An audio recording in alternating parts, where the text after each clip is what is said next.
Assalomu alaykum, hurmatli talabalar. Bugun sizlar bilan amaliyot platformasidan qay tartibda ikki tomonlama yoki uch tomonlama shartnoma olishni o'rganamiz. Buning uchun mobil qurilmamizdan Chrome brauzerini ishga tushiramiz va bu yerdan bir f.kokantsu.uz saytini yozamiz va kirish tugmasini bosamiz. Bu yerda bizga One Family, ya'ni yopiq universitet tarmog'idagi platforma ochiladi. Bu yerdan yuqoridagi 3 ta chiziqchani ustiga bosib, platformaga kirish tugmasini bosamiz. Bizda ochilgan oynada Chemis ID va parol ko'rinadi. Bu yerga o'zimizni Chemis ID'miz va parolimizni kiritamiz. Mana ko'rib turibsizki, platforma ochildi. Agar bizda shartnoma yoki asosiy menyular ko'rinmay turgan bo'lsa, yuqoridagi 3 nuqtani bosib, masshtabni o'zgartiramiz. Ozginagina masshtab kichraygandan keyin mana ko'rib turibsizki, asosiy amaliyot, akademik va sozlamalar ko'rinib turibdi. Ana endi bu yerdan amaliyot bo'limidan shartnoma buyrug'ini bosamiz.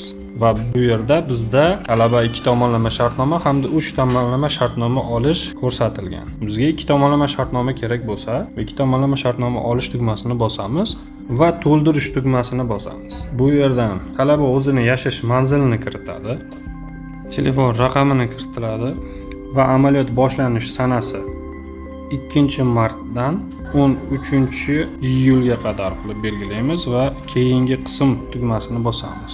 Bu yerda tashkilot turimizni tanlaymiz.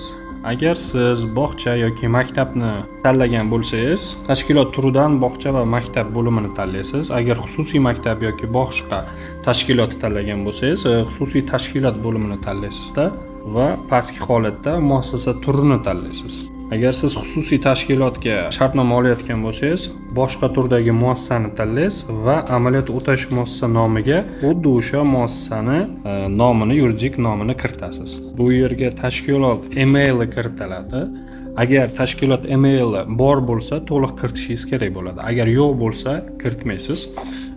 Bu yerga esa tashkilotning hisob raqami kiritiladi. Unga biriktirilgan bank info raqami kiritiladi. Shaxsiy hisob raqam xususiylarda hisob raqam bitta bo'ladi. Agar tashkilot, byudjet tashkilotdan olmoqchi bo'lsangiz, ikkita bo'ladi. Agar sizga faqat hisob raqamni o'zi berilgan bo'lsa, faqat hisob raqamni o'zini kiritsangiz yetadi. INni kiritiladi. Keyingi qismga o'tamiz. Bu yerda rahbar ma'lumotlari kiritilishi kerak bo'ladi. Telefon raqami kiritiladi. Sizga biriktirilgan u yerdagi metodis yoki fan o'qituvchisini kiritasiz. Telefon raqami kiritiladi. Keyingi tugmasini bosamiz va bu yerdan joylashuv hamda viloyatlar tanlanadi. Ma'lumotlarning to'g'riligini tasdiqlash uchun mana shu belgini qo'yamiz va shartnomani yuborish tugmasini bosamiz. Va yuqorida bizda shartnomani muvaffaqiyatli kiritilgani to'g'risida kichik oynacha chiqadi. Ma'lumotlar saqlandi. Mana avtomatik tarzda yana ochildi. Endi bu yerdan shartnomamizni qayta o'zimiz uchun yuklab, 3 ta nusxada chiqarishimiz uchun shartnoma olish tugmasini yana bosamiz va bu yerda yuklab olish tugmasini bosamiz. Saqlaymiz. Mana bizda shartnomamiz yuklandi.